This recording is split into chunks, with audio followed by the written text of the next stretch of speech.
வணக்கம். இன்பமே சூழ்க, எல்லோரும் வாழ்க என எல்லா வல்ல இறைவனை வேண்டி இன்றைய உங்கள் சிந்தனையில் குழந்தைகள் தினம் குறித்து ஒரு சில சிந்தனை வரிகள்.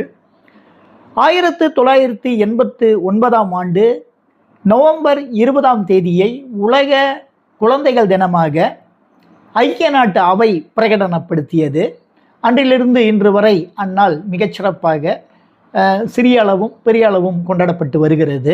குழந்தைகள் என்பவர்கள் மிகப்பெரிய சொத்து. அந்த சொத்தை மிகச்சிறந்த முறையில் வழி நடத்தினால் நல்ல பலனை நாம் மட்டுமல்ல அந்த பிள்ளைகளும் அடைவார்கள், நாடும் அடையும், உலகமே போற்றும். ஆக அவர்களுக்காக நாம் கொஞ்சம் நேரத்தை தியாகம் செய்துதான் ஆக வேண்டும். முதல் பள்ளிக்கூடம் என்பதே வீட்டில்தான் தொடங்குகிறது. அவர்களுடைய நடத்தையை நாம் உன்னிப்பாக கவனிக்க வேண்டும். இலக்கியவியல் மிக முக்கியம்தான், அதை தவிர்க்க முடியாது இந்த நவீன காலத்தில். ஆனால் அதன் பயன்பாடு எப்படி இருக்கிறது என்பதை பெற்றோர் அவ்வப்போது கவனிக்க வேண்டும். உங்களுடைய வேலையில் மற்ற இதர நடவடிக்கைகளில் உங்கள் கவனம் இருந்தாலும் பிள்ளைகள் மீதும் ஒரு கவனம், ஒரு கண் இருந்து கொண்டே இருக்க வேண்டும். அவர்களை நாம் இப்போது தவறவிட்டு விட்டால் பிறகு அதனால் மிகப்பெரிய வேதனையை நாம் தான் அடைய வேண்டும்.